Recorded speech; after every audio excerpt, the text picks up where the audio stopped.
I had everything I thought I wanted. The career, the money, the lifestyle, but deep inside, I felt something was missing. And I was chasing a version of success that left me disconnected, caught in a cycle of escape and illusion. That pain and disconnection led me to clarity, which changed the course of my life. I left it all, traveled to India, sat in silence for weeks, lived in ashrams, studied under masters, and in that stillness, I discovered something profound, my true nature, my dharma, my purpose. We spend our lives conditioned by expectations, society, family, our own ego. But what if everything you think you are is just a layer waiting to be peeled away?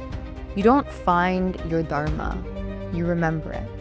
And when you align with it, life begins to stop being something that you push through and something that you flow through. This is what I live for, building spaces for seekers, creating community, helping people return to themselves. Because when we come together, when we share our truth, is when we truly open and heal and expand. So I invite you, step into your dharma, align with your truth, because the world needs more of us fully awake, fully conscious, and fully alive. Welcome, Nimi. Thank you for coming on the show. Excited for our conversation. Why don't you give the listeners a quick intro of who you are, what you do, and why you do it in the world? Yeah, thanks so much for having me. I'm so excited to be here. Yeah. So my name is Nimi. Namrata is my full name. I am the founder of Dharma Healing House. We are a holistic healing center here in Miami, Florida.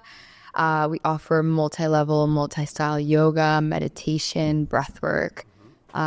We have a cold plunge, a sauna, hot plunge, a little media suite, and consistent events throughout the week. So sober dance parties, men's and women's circles, sacred music nights, so kirtans, jams, and it's a community center. It's called Dharma, so it's your purpose, your rightful purpose on this earth. The idea is we give a platform for teachers, healers, light workers to share their light, their Dharma, and for modern seekers who are looking for a deeper experience within the community, within different paths, to find that with different types of classes or events. We also have a marketplace of healers of all different modalities, which we'll be launching in the coming months, where people can really go deeper within themselves. Yeah. Just authentic community space. Very cool. Yeah. How did you get to do this? Like, what's your path to doing this work now? How did you end up doing this? My story begins when I moved to Miami in 2018, right after college. I had all these boxes I wanted to check as a young 21-year-old moving to a bustling city. I mean, I'm from New York, but, I felt this magic in Miami. And so I moved here, started working for a real estate developer, and I was working in the arts world, in the music world, and working for really well-known companies. At a very young age, grew from being like a community manager to event director for 2 different firms. And it was phenomenal. I was living my dreams, but I started working for people who I considered mentors. And I was viewing their lives, and I was checking all these boxes, right? Buying a house at 24, like having a foreign boyfriend, a nice car, like making a certain amount of money. And I was doing all these things, yet I was addicted to alcohol. I was addicted to Adderall. I was, experimenting with drugs, partying, and one was in abusive relationships, and there was just this feeling of, I can't live like this. Like, this can't be all that there is, Seeing my life as a young person and then seeing all the people I was looking up to also living those lives, I was like, this can't be it. And so around that same time, I was experimenting with ayahuasca and mushrooms and traveling the world with a partner. So there's a lot of change and movement, as most have in their early 20s. And I just came into this place of, okay, like, I need to make a change. So I quit my job, left my partner. This is a really abbreviated story. Yeah. A lot happened in that time. Sure. But I left my ex-partner and I moved to India, where, you know, during a medicine ceremony in Miami, actually, I was told by the medicine, go to your roots. And so I'm 100% Hindu American. You know, I was born and raised Indian Hindu, learning yoga, all this stuff. And I never really connected with it. I would say it for vanity. Oh, I'm Indian and these are the gods and goddesses, just to look exotic. But there was no deep connection yet. And so I moved to India, to Rishikesh, which is the yoga capital of the world, where I felt like it was time for me to go deeper into how to learn. So the best way to tap into that world is just going into yoga. You can't just be like, I want a guru. Find a guru. Right. But that's what happened. I went there to learn yoga, and I was in a philosophy class. I was staying in the Himalayas in an ashram, and I was in a philosophy class, and this teacher was saying all these things that I had always thought about. I thought they were just high thoughts. Yeah. But like what? No, just about dharma and karma and what happens when we die and all these different types of things that I had been questioning my whole life. And these philosophies were right in my face. And I was like, oh, okay, I'm interested. Right. So I asked him, I was like, what master's program did you do? What's next? He's like, I didn't do a master's program. Everything I learned is from my guru. So a couple of adventures here and there, I ended up going into her ashram and meeting her. And I ended up serving under her and learning from her. And she teaches yogic philosophy and did a bunch of different yoga teacher trainings and just learning about the real Sanatan Dharma, the cosmic law of eternal righteousness, which is what Hinduism is and what yogic philosophy is. Then I moved to Thailand. So I was living between India and Thailand, where I met a Reiki master, and I started living and learning under her, where I learned all 4 levels of Reiki and really went deep into that.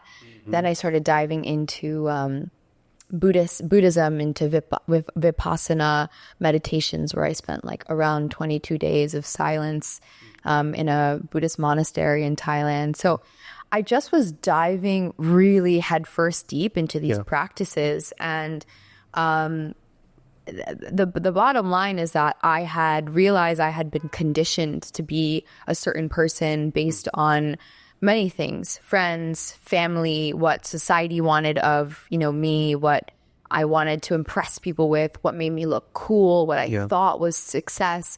And during that time, I just stripped away all those layers and came into my swabhava, my true nature.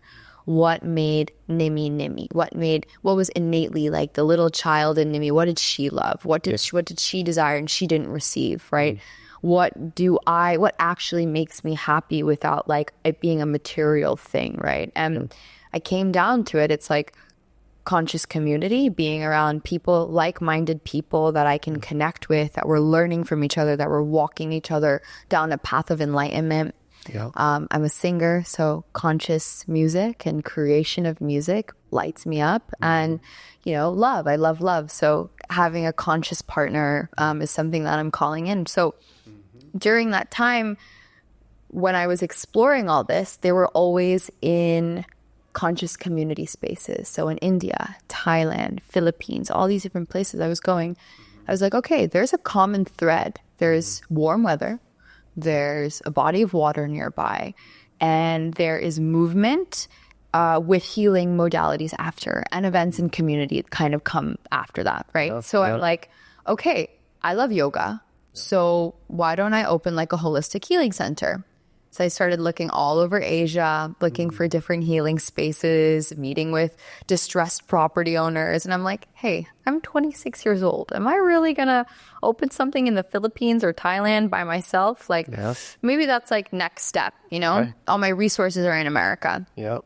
So in 2024, in January, I came back to America. I told my parents, I'm like, all right, I'm going to look for some spaces in Miami. And one thing led to the other. I owned this property, broke down all the walls, and I made a holistic healing center there. Yeah. And how long ago did you very recently launched it? We just completed week 3. So we were about to go into the 4th week. Amazing. Congrats. Yeah. Thank How long you. did that take from the time you getting the property to opening it?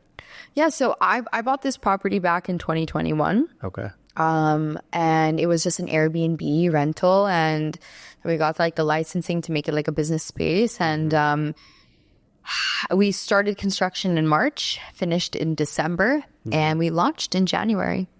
Yeah. Oh, but it was a period where it wasn't used, or you said 2021, and up until now, there's like a 3-4 year. Yeah, and it was an Airbnb. That's how I was able to sustain living abroad. It was my passive source of income, I suppose. Got it. Yeah. Makes sense. Yeah. And so what's interesting to me is, for some, it might take their whole life to get to some of the realizations that you got when you were like 20, whatever, 2. What made you be so different in that sense, like fast track it?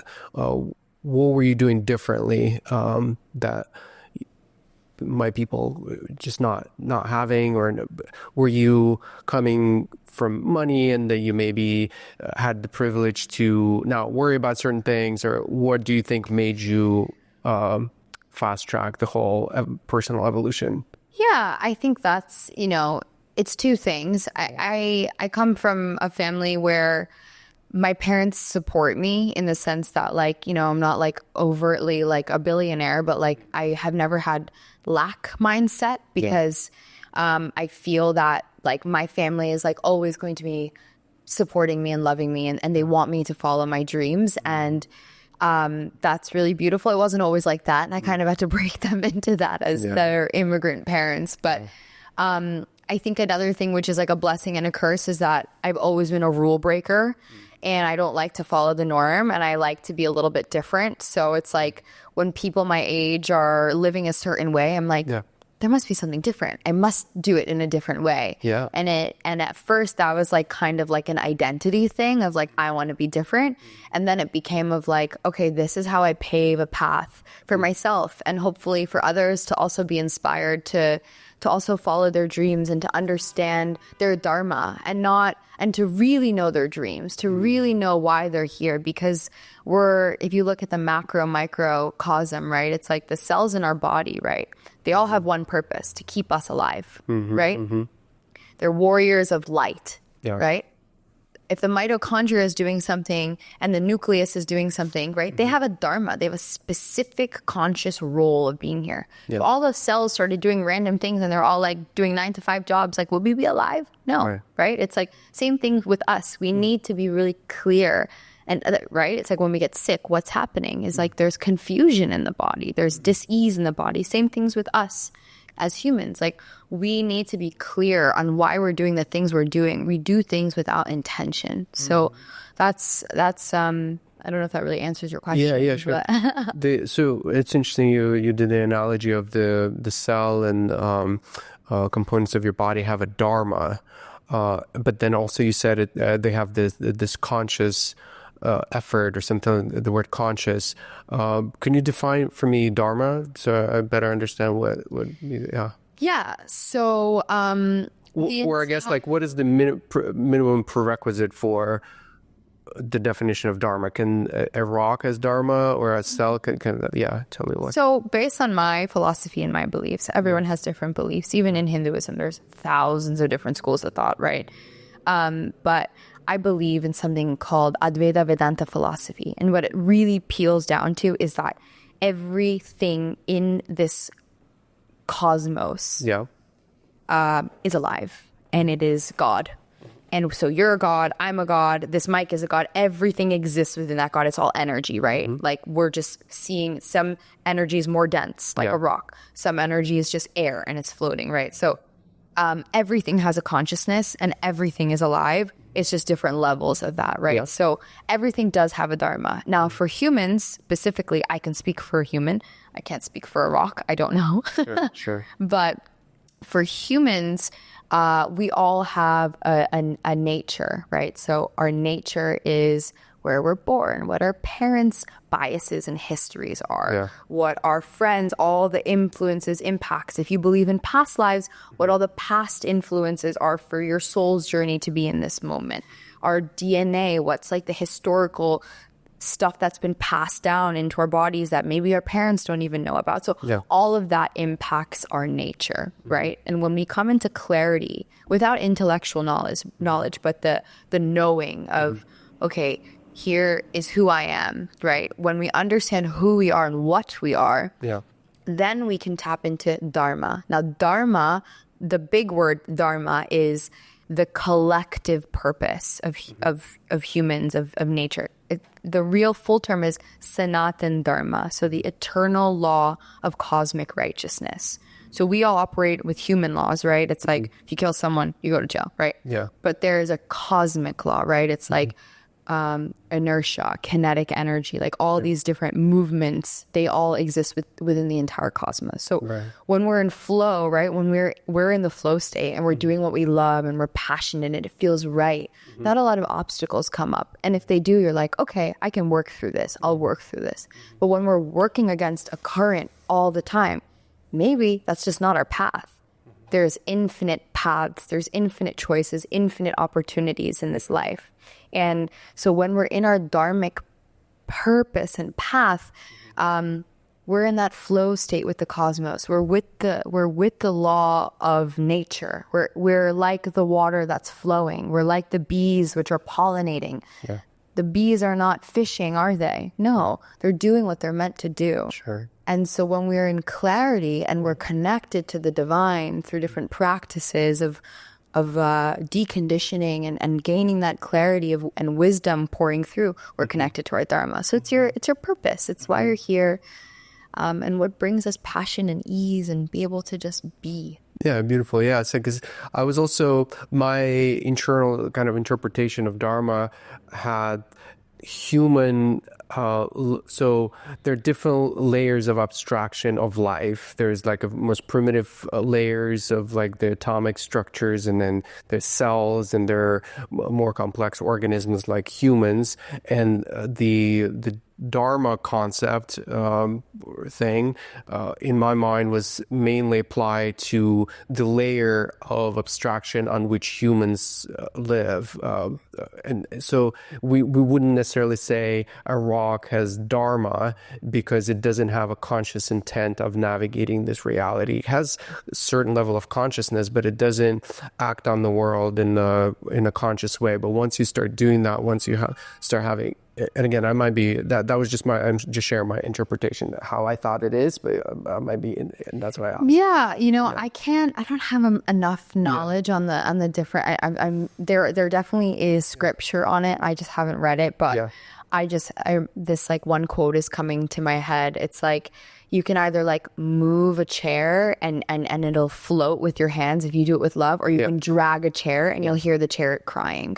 So you know what I mean? So it's like, it's just the energy and intent we with everything, right? It's like I don't know if you have consciousness, you don't know if I have consciousness, we're not in each other's positions, but if you and I act with compassion and kindness into each other, then we're in its sense, we're mirroring each other and giving each other that love and light and positivity, right? It's like it's through that intention that we're able to create when we're in service. So yeah, I don't know about the consciousness of other beings, but I do believe that everything is conscious. I know all the things except the things I don't know. So. Yeah, of course, yeah. Speaking of flowing through life, I've had this realization. I've shared it multiple times on the show here. Thank you, listeners, for your patience. I'll express it to you one more time. I'm excited. There's this notion of grinding through life, and it's a very popular mentality of modern, working, or like those who are hustling, those that are grinding. It's like something that people. It's like. How would you say it? It's almost like a desirable way of navigating life. You're strong and you can grind through any challenge, but that way of being has an underlying assumption that the medium through which you navigate life is something of a rock. Like you have to grind through it. You're not flowing through it, but you have to it's dense basically. There's a lot of density through which you need to grind through. It's innately masculine. Yeah. Yeah, you know, I think that energy, it's like, do you feel like you're working all day? I want to ask you. I don't. Yeah, I definitely don't. Yeah. I used to. Yeah. Yeah, when I was in corporate, I used to feel that I'm working every hour that I am Yeah. doing something for work, for sure. When you're doing something of the fruit of the labor, right? Then it's a means to an end, right? Everything. It's like you're using whatever you're doing to get something in return. So you are grinding away because you're trying to make the rock into sand. That takes a lot of effort and energy, right? But if you're just doing something because you love doing it, Yeah. it doesn't matter what process you're in, which part of the step you're in, you're in that flow state, right? Like I never used to work. I hated working. Yeah. Ever since I was a kid, I hated school. I hated working for my jobs. I would always give half. Sorry to my old bosses if you're seeing this, but I always would give like 3%. You know, like I knew I could have given like 100% work, but I never did. And until I started my own company, which is about Dharma, I'm working like 17 hours a day. I'm up till 3. I'm shooting off messages to my employees and they're like, you're a psychopath. But I'm like, I love it. It doesn't feel like work. Even though money is coming in, I'm not thinking about the money. For sure. Like, that's great. That's a great after effect. But I know that it's touching people's hearts.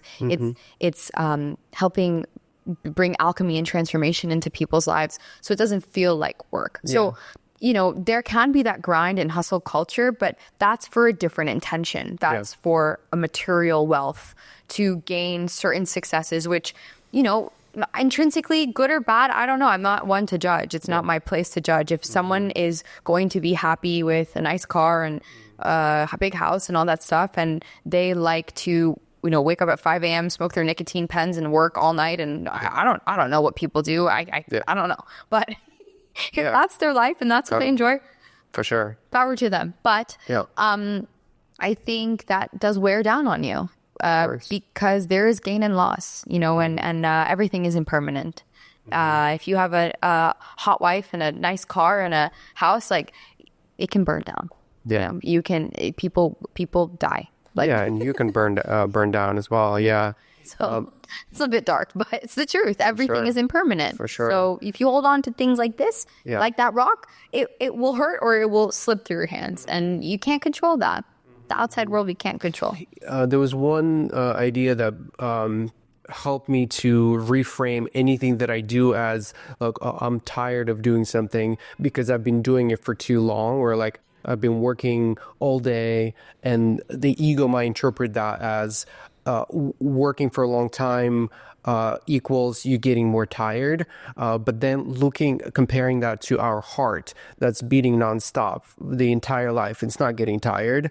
It will just stop at some point, but it doesn't have that same process of like, oh, it's just working. Work is just a process, and especially if you are in this natural flow, it should just feel like a part of the process, and it is what it is. Like, you don't really have such things as, oh, I'm tired or something like that.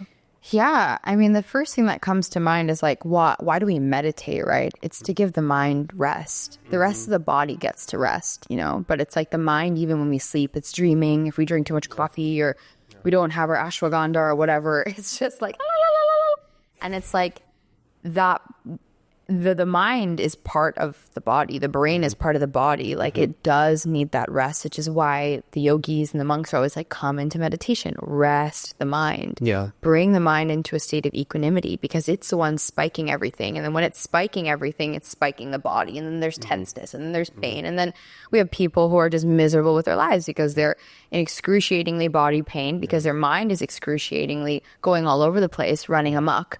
And then their quality of life goes down. So yeah, I think everything, like, I believe that true bliss is when the entire body is at peace, when you're completely relaxed all throughout, you know? Yeah. I wanted to talk about the whole notion of guru. You mentioned that you had a guru, and so that there are all kinds of stuff online about gurus, positive, negative content. Like, there are a lot of opinions about what the guru is. Maybe starting with, what's your definition of a guru? Yeah, guru is teacher. Yeah. For me, a guru is someone who, any guru that I would follow is someone who has deep connection to ancient wisdom. And it's like picking up a book, but it's a book in real life through self-mastery. Yeah. So a guru is a self-mastered human being where they have a very strong discipline practice, and they are in a discipline. And through them embodying their highest truth, the student is able to see their truth reflected. And so it is a beautiful reflection of, okay, I'm ready to come into the next level of my intellectual wisdom and make it into embodied, applied knowledge and wisdom, right? Go into the experiential sense. So through that guru-student relationship, you are able to go deeper into that quest of knowledge of who am I? What am I doing here? And there's thousands of different types of gurus and teachers, right? Like I have a shamanic teacher. Yeah. I have my Hindu guru. I have my, my Reiki master, all different types of teachers for different paths that I have. But I feel that the issue is with having a teacher is that people want to be like, well, I have a guru now, so I don't need to do anything. I just trust. Yeah. And they lose trust for themselves because they become lazy, because the ego is like, all right, well, I don't need to do anything now because I have a guru. I am superior because I have a guru. You don't have a guru? Ha ha ha. That's the dynamic I see all around the world when people have gurus. And it's a shame because we are our own gurus. Okay. The guru within us is looking for someone to just wake us up, snap us in, right? But we, from a guru, should always walk away from a guru. For wise, we step away when we have the sponge full. Yeah. Then it's ready for us to then create our own path, because the guru has paved a path for you to walk amongst. And then evolution is, okay, now I've gained all this knowledge, and now I'll pave another path so others can also have a path of their own. There's many paths all to the same destination, So I find a lot of people get stuck in that student role when they are the master themselves. They just don't remember or know it yet, Right.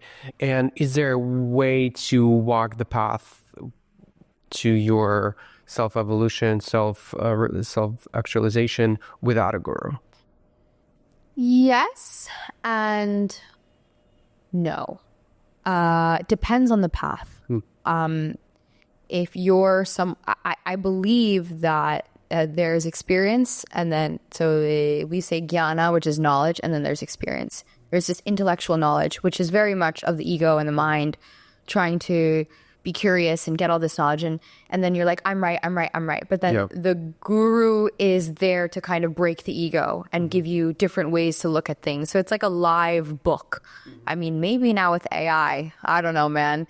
They're downloading all the gurus into AI, and you can chat with them and go through discourses. So I don't know what's next in the world, but I guess that poses a question apart from verbal or whatever information that guru is giving you at any specific moment in time. It's obviously not just, okay, go read the book and now you're ready to go. It's giving you the right knowledge in the right moment because they're very intuitive and they're serving you like but they're also humans, and they also have ego. It's like no one just becomes enlightened and then they don't have an ego. Like even the most enlightened beings, we all have egos. It doesn't just disappear. Right. It's always there. So like even with like my teachers, I'll sometimes check them, and that's what you're supposed to do. Wait a second, hey, that's not right. And going through that discourse. But like I also left my guru space. I'm like, I'm ready to create my own life for me. I'm ready to trust myself.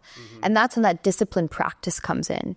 So like what I teach, like there's all classes at my center, but what I teach is sunrise sadhana, spiritual discipline practice. It is the practice of trusting yourself, because every morning when you go on that mat and you practice your yoga, your meditation, your breath, you are creating trust within yourself, right? It's like if I come here every day and I give you a loaf of bread, you're going to trust me. You're going to be like, oh, she cares about me. She's feeding me.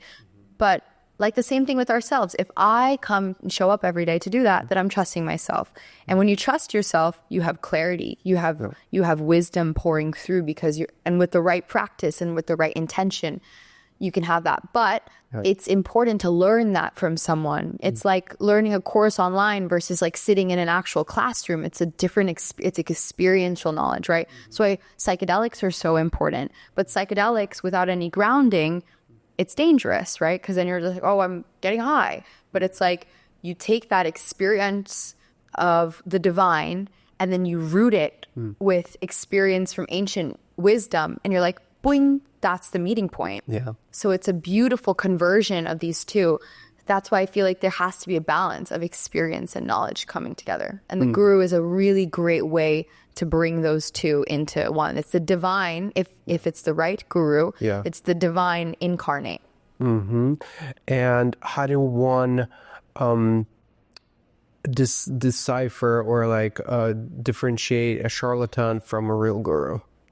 Because I'm sure it happens often where there's like a guru figure, but they have, malicious intents, potentially. I don't know. It's like discernment. It's just if you yourself are a phony or a fraud and you're lying to yourself, then most likely you're going to find someone that's also going to lie to you. So you have to be in a really good discerning place, and you have to be a authentic seeker of like, I'm lost, God or universe or whatever you want to call it. I'm lost. I need help. I need guidance. And the right person will come and help you. But if you get too lazy, then also maybe they'll show you a different side, and then you'll have to learn that lesson. That's consciousness. It's constantly evolving. It's flowing with it, right? If there's not just one path, you have to constantly move, see the obstacles. There's an obstacle. All right, do I turn back? Like, navigating your own life. That's the play of consciousness. It's a play. We're in a game. We're playing here.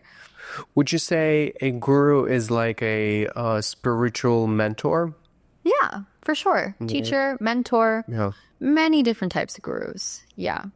Do you think over time, now that we're living this digital life and becoming more advanced in all different domains of knowledge and expertise, will we in the future need more gurus, less gurus, about the same amount of gurus? Like, how do you see that? It's so interesting, right? Because like now gurus have social media. Yeah. So it's like, whoa, like these people have existed. There's been, but now it also gives rise to people who just are using it as an egoic way of fame and a rise of that. And I don't know. I think because of the access to knowledge, it's just knowing what knowledge there is. There's just overwhelming amount of knowledge. So it's like now, like when I use ChatGPT and I want to go over a concept from a certain text, I'll like look up, show me this sutra from Yoga Sutras or Hatha Yoga Pradikapa about samadhi. And then I'll be able to teach my students about that instead of going into the book. And it's like, instead of like calling up my guru and being like, hi, like what's this about, So I think we are in this age of like, you can be your own teacher. It has to be in the direct way. And that's why Dharma is important, because there's so many distractions. So my thing that I'm constantly telling my students is thoughts, action, speech must be aligned. And it must be aligned with that goal or your Dharma or your purpose, because everything in life will distract you and drag you away from the light, from your purpose, from the divine, and you have to have that discernment and power to go that way. Yeah, interesting that you mentioned about using AI in some of the functions that a typical guru would serve. You sometimes get the advice from AI and skipping the Rado guru into an actual guru and still finding value. There's value there.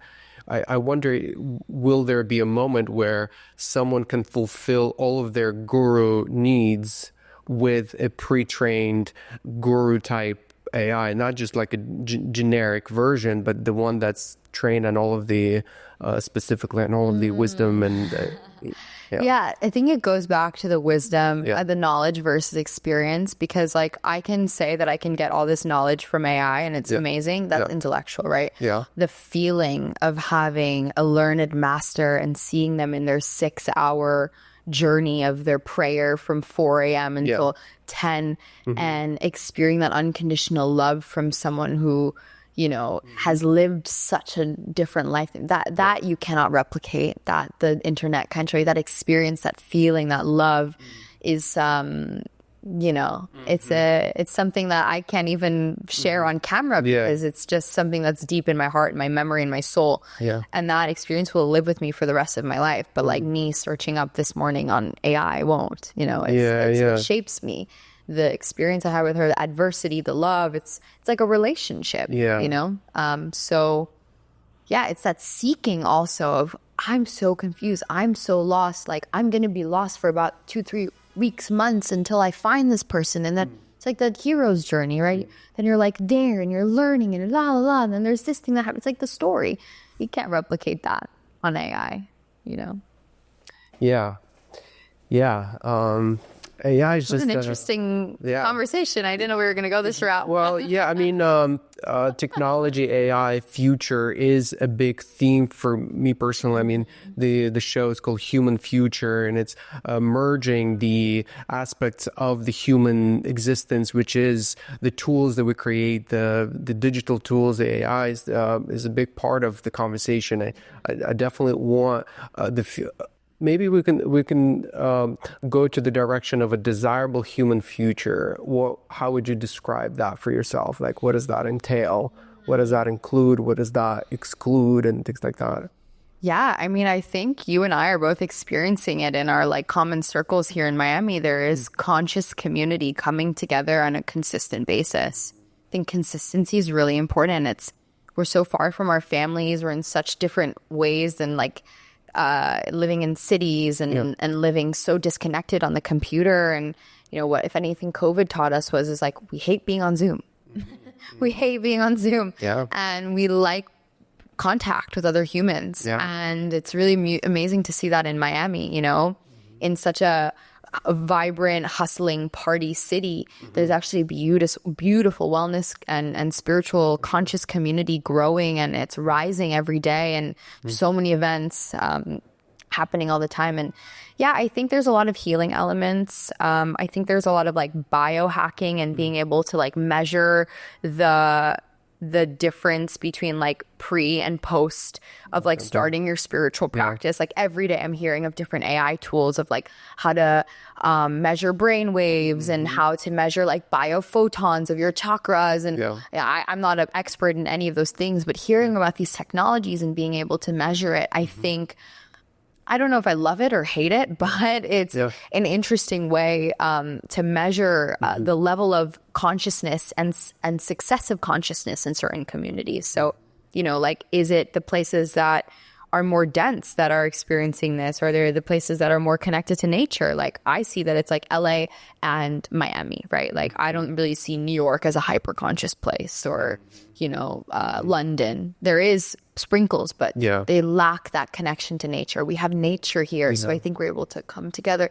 I think it's really coming together in conscious community, being able to connect. We have social media, which helps us create the platform for it, and then we have the real life space here that brings us to converge. But and I see more pockets of these types of conscious communities growing, and places becoming more proof of concepts of these types of spaces, with like biohacking, the yoga, meditation, breath work, fitness component, the tools like hydrotherapy and hydraulic, what are those, chambers and oxygen tanks and all, like all those three converging. So like the science component of becoming a superhuman, and then like the ancient wisdom of becoming a superhuman coming together is what I would love to see happen. That'd be cool. What do you think about longevity, like being able to live like 150, 200 years?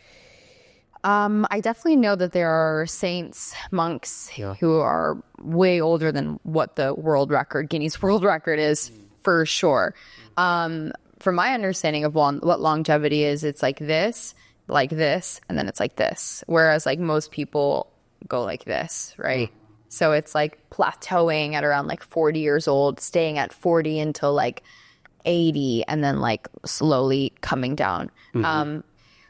I think we're on the path to longevity. People don't look their age anymore at all. Like all my friends, a lot of my friends are about 20, 15, sometimes 30 years older than me, and we're just all at a similar consciousness level. And I don't see age anymore. So that's something that I never expected to feel, but I'm sure you feel the same way, right? Like you probably have friends who are in like 60s and 70s. And they have the same type of banter and know the same knowledge because of technology. It's super cool. Yeah. Yeah, I'm all about using technology in a conscious way to expand consciousness and to tap into the natural flow of our dharmic path, as you were saying, and content and media plays a major role because that's how we manifest in the world. So media changes culture, culture changes behavior, behavior changes what actually happens, what humans are doing in the world, what they're creating. And so by sharing ideas that promote higher consciousness, you're literally acting on the world. You're like, affecting the world in a physical 3D way.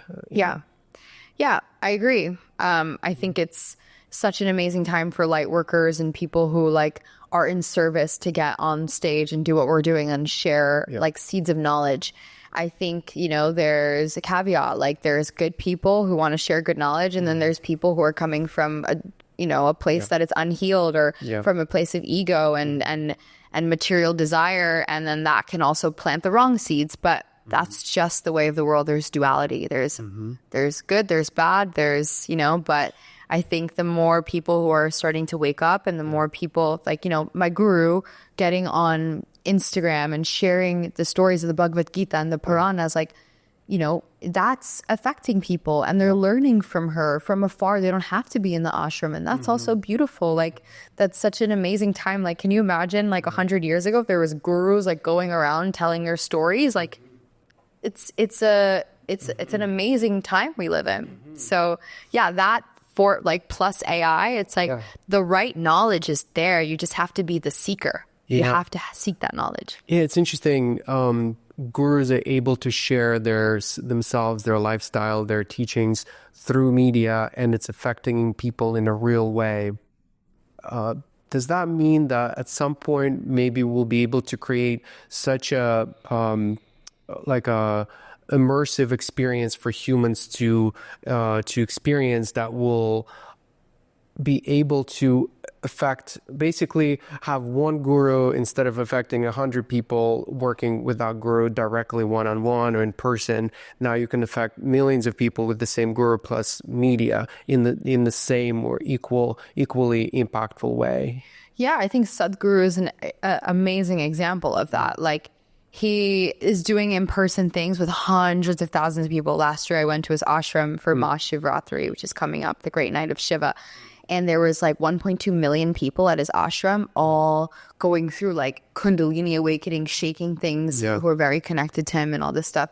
But then he's also doing courses online, and he's I think he's a superhuman for sure. He's conquered the spiritual world, and now he's conquering the material world with wealth and being in movies and all that type of stuff. But that's through the media, that's through sharing that he is able to reach those heights and levels of success. So yeah, I think it is affecting a lot of people because we have all these tools and resources now to share knowledge to everyone. And it's not just like a 5-minute like reel or something. It's also through courses and coursework and being able to organize that. Like, I can say from like, I started my business in January, right? The concept. And like, that was when AI, ChatGPT started. Like, I have had an exponential, like I had ADD, like no longer do, but it's like, I just go on my phone and I record everything, like my meetings, like event concepts, like contracts, this, that, and the other. And it just types everything up, creates my Excel sheets. Like, I don't need to do anything anymore. That's right. And it's like, I can create that idea into manifest reality like this. And it's brilliant. It's so cool. That's so cool. Yeah. So technology, what it helps us to do, the more advanced technology is, the shorter the gap between the idea that's formed in your mind, and you're consciously wrapping that idea with your conscious awareness into bringing that idea into the physical reality. Even as simple example as, say, 20 years ago, for you, let's say you want to call a taxi, you sitting at home and you want to go someplace. Yellow book. You had to, exactly, right? So you have to do that. You have to call. They have to relay the message. You have to bring them this, that, and then 30 minutes later, if not more, a taxi shows up. Now, with just a few clicks of a button, and then a few minutes later, here's the manifested car in front of you, and we can apply that same methodology to any other modalities, like now with 3D printing and other manufacturing things that you're just like, oh, I have an idea. Before you had to go through this whole supply chain and lots of money, like millions of dollars, you know? I have to tell you my secret. Yeah. I'm a singer, right? And I don't play any instruments. I could play the harmonium. And for years, what I had to do is like ask really nicely to a guitar player, a producer, hey, I have this idea, I have this song. It goes like da da da da da, and we'd sit there for hours. You know, this was when I was like in college and stuff. I didn't have to pay people, but now as a 28-year-old, they're like, all right, pay up, lady. Like, got kids to feed, right? And so there's an app called Suno. Where I wake up in the middle of the night when I have inspiration. I have my lyrics. I write them down. I have harmony. I sing into my phone. It gives me, within 2 minutes, 5 different variations of the song. And they're pretty good?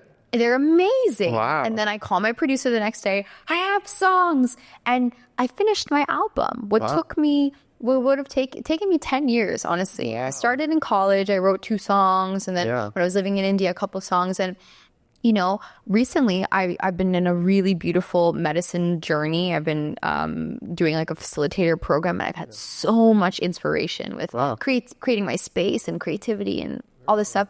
And I finished my album because I have the help of Suno. So now I call my producer. I'm like, okay, we have this demo. Let's run through the chords and let's book a studio session and let's do it. It scares the hell out of producers, but I love it. As a singer, you know, I love that. But yeah, we're becoming superhumans. Our efficiency rates are amazing. But this is the other thing that I wanted to touch upon. Yeah. Like I said, thoughts, actions, speech have to be aligned, right? Yeah. And, you know, I know a lot of people, we have all these tools in the world. We have everything we can to be the most successful, well-rounded, happy individuals. Yeah. We do. Everything. We can make millions of dollars online like this if we put 2 and 2 together, right? Totally. I don't know how to do that yet, but next step. Sure.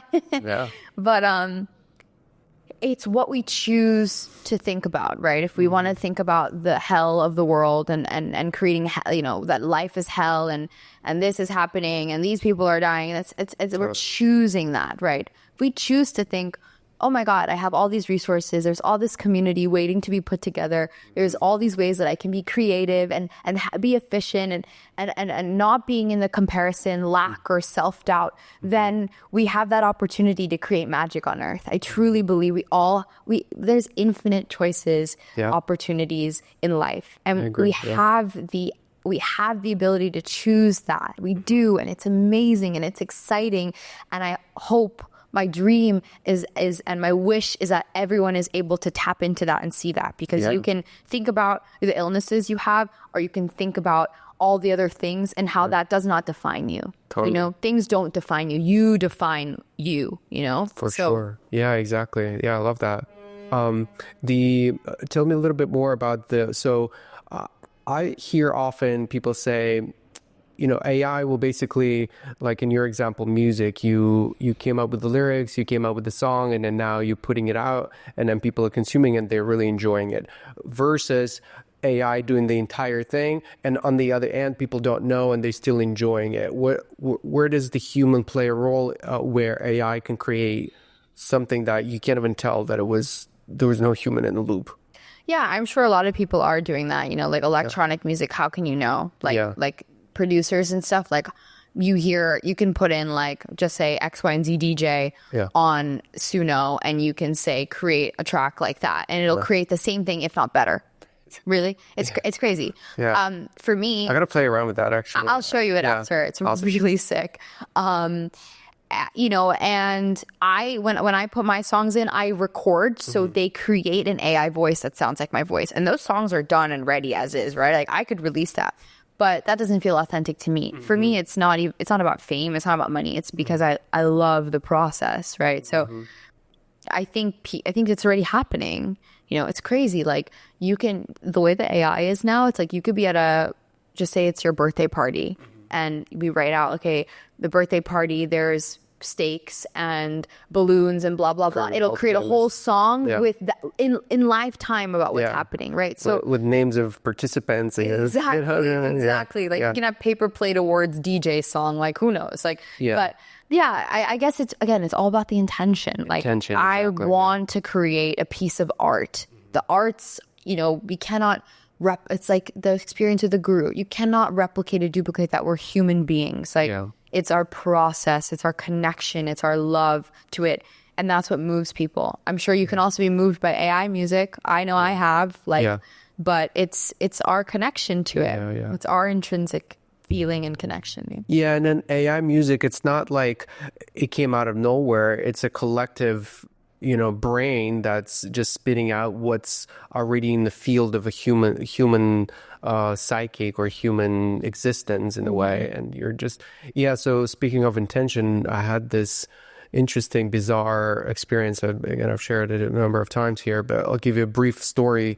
During ayahuasca ceremony, I had the encounter with these light beings. They were the beings made out of light, and then they, in their heart area, they had this colorful pattern that I understood that was describing their personality, their identity, and they understood that I'm seeing them, or I'm perceiving them in their space, and they're like, welcome, this is where we live, this is our world. And they showed me how with their intent they can create massive change in the environment. We were standing kind of high up on the hill and we could see far away, and they said look, and then I could see major change would start happening in the environment, and the environment was all made out of light. There were no straight lines, they were all like curvature or like vibrating energy.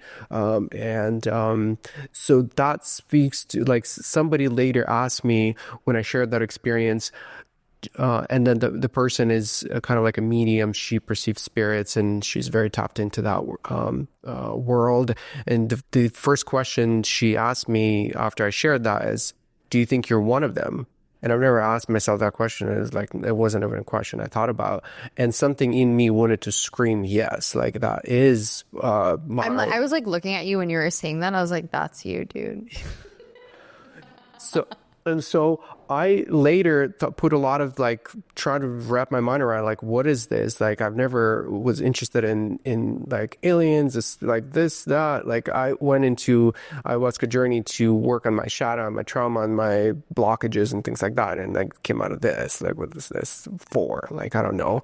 But then it started to make maybe sense if you put it as like, this is maybe us or a subset of us in the future, like really far in the future, where we are this ethereal beings. We don't really have a physical form anymore, but this conscious, ethereal, evolved beings that now have an ability to manifest at will, kind of like with primitive forms. The example that I gave with the Uber. Now, by just thinking about it and have the intention of going someplace, there's still time involved, and there's still some effort, some energy involved in that.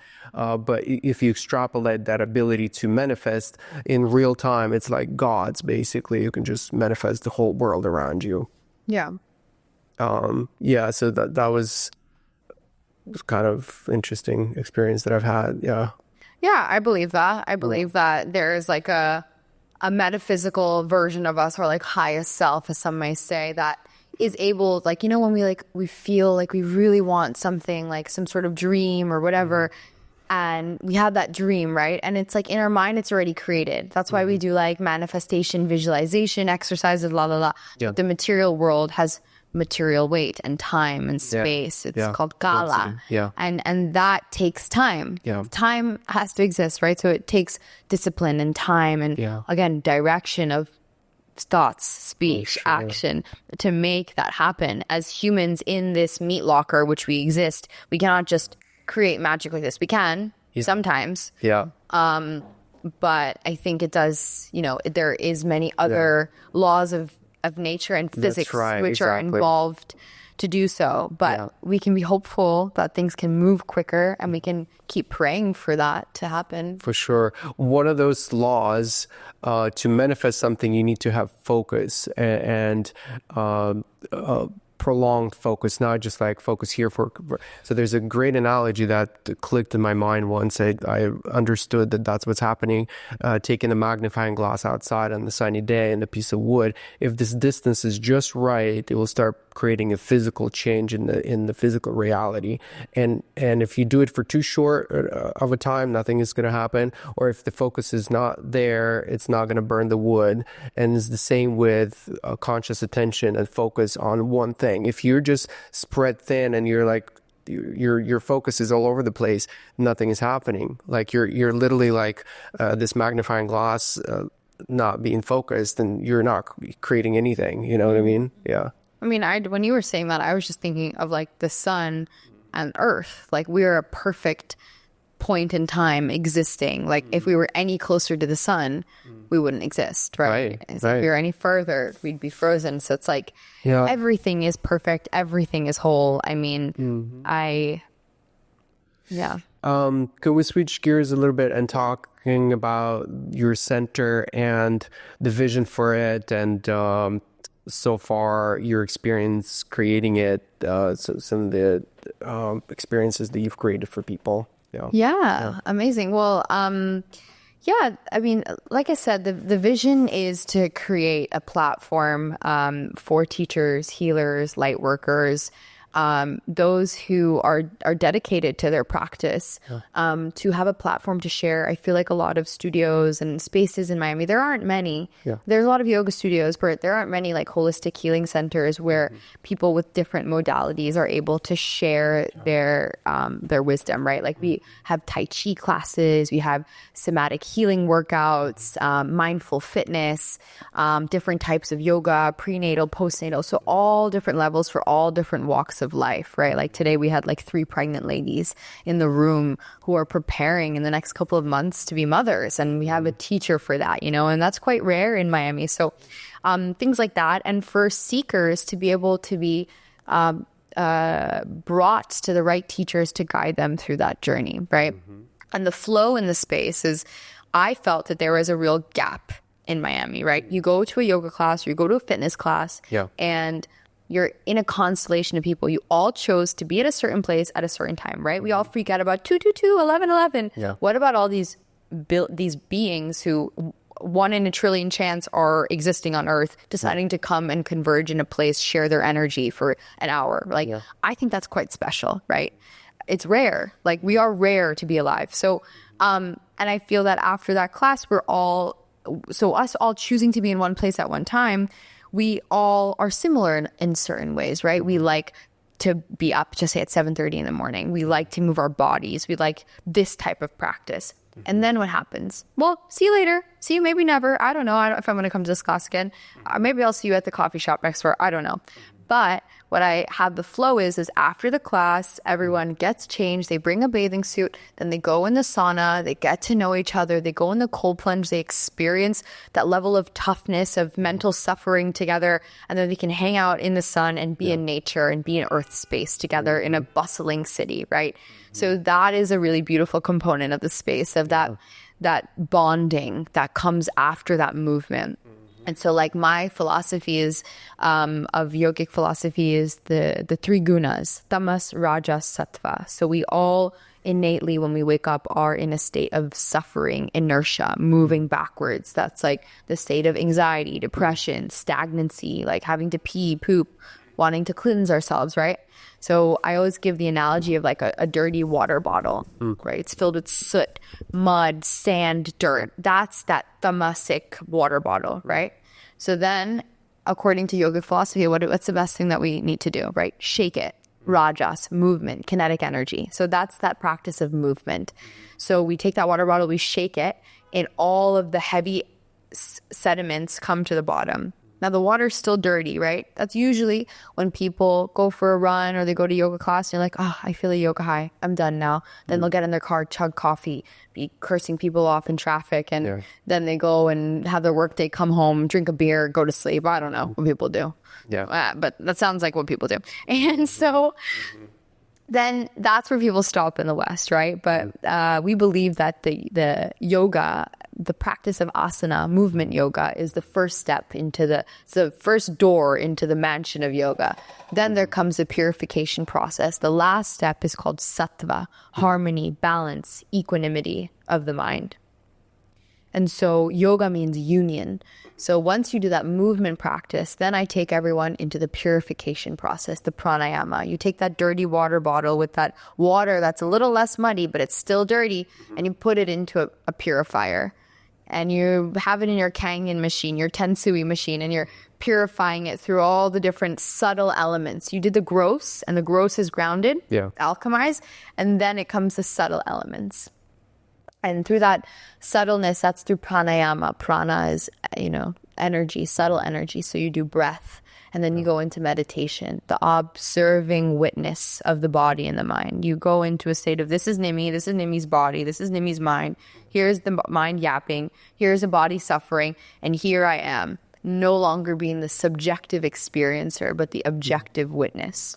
So this is the philosophy which I teach in my classes specifically, and what our teacher trainings and like our retreats will all be around is the activities and the ways to experience all of that. Sorry, my hair. Experience those, to experience the three gunas and the movement of energy, just the way the movement of the cosmos, but the movement of energy through that yogic philosophy. So that's what, I don't care what type of yoga people do. I just want it to be with intention of grounding out energy and then going into a state of harmony and balance.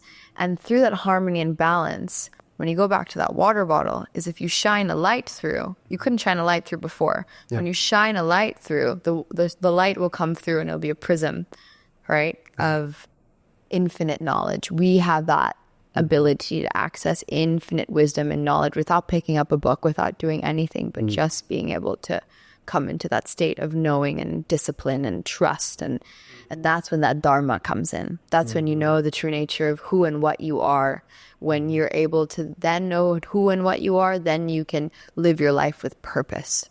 And that's my hope and my dream with this space, is that people are able to live their lives with purpose and their dharma, and they can live life of service to humanity and the divine. Beautiful. Beautiful. And love so that. we have all these different types of classes and events, all to inspire and give platforms, like our sacred music nights. We hire, we bring in different amateur or musicians in Miami to be the featured artist and share and bring open mics and all the things, Yeah. What is your, so far has been most favorite nights or experiences that you've so far hosted?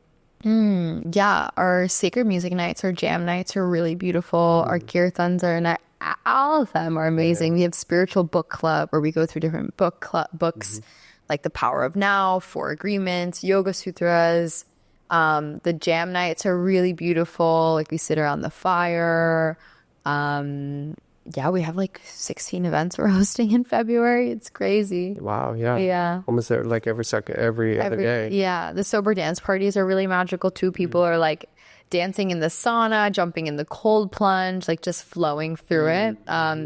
So it's really special. And I'm just meeting incredible people every single day who are really emulating with like the branding. Resonating with the branding. They're like, oh yeah, like this is marketed towards me. I'm seeking authentic connection. I'm seeking authentic conscious community that's not pretentious, that I can just be me, and that's really cool. That's been a very fulfilling part of my journey since I love that. Yeah. And you mentioned about a media room or something like that. You something about media in that center. You have a dedicated area where you create media. Is that the podcast rooms? Yeah. So we have a room that's like very cozy and lush. It's like very feminine, know. It's like a big couch that's like floor. It's the whole room is a couch.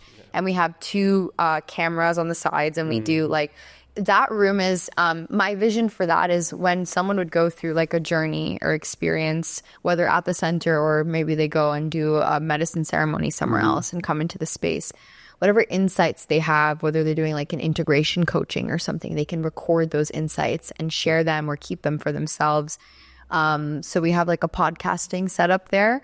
And then we also have a little music production studio. So I have like conscious producers who, when I used to be in the music world, like anytime I'd go into music studios, there was always alcohol and cocaine. Yeah. And it was always at night and it was like a dark energy. And I was so done with that. So I wanted people who wanted to, you know, record meditations or create to have access to really beautiful producers who just like want to share also consciousness and Dharma, to have space to do that. So we have a little music studio / podcasting. It's not a full-fledged studio, but it does the trick for sure. Nice, yeah. And that's it. Beautiful, yeah.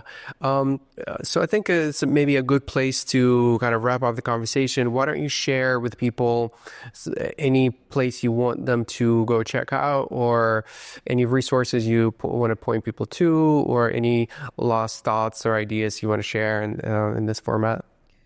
Yeah, I mean, resources. I think I would love for people to come to Dharma Healing House and experience the magic there. And you know, I'll be hosting yoga teacher trainings, which kind of embody yogic wisdom, shamanic wisdom, and all different types of practices for reaching your dharma and to be a more mindful person, and learning how to cleanse and clear yourself so that you are in complete clarity. You know, we'll be doing retreats starting this summer, going to spiritual holy places like in India and Thailand, where were extremely transformative for me. And just, I really encourage people to be on their sadhana, their spiritual disciplined practice. And if they are seekers, then the knowledge will come. They just have to choose, you know? And I think a really important thing is like, I want people to know that they are the God, they are the creator of their own reality. And if they trust themselves and their thoughts, actions, and speech are aligned in a directed purpose, then they can create anything that they want in life. Beautiful. Yeah. Thank you, Nimi, for your time, to share your light. And thank you, listeners, for staying all the way to the end, or at least those who are still around. And I'll see you on the next one. Thank you so much. Thank you.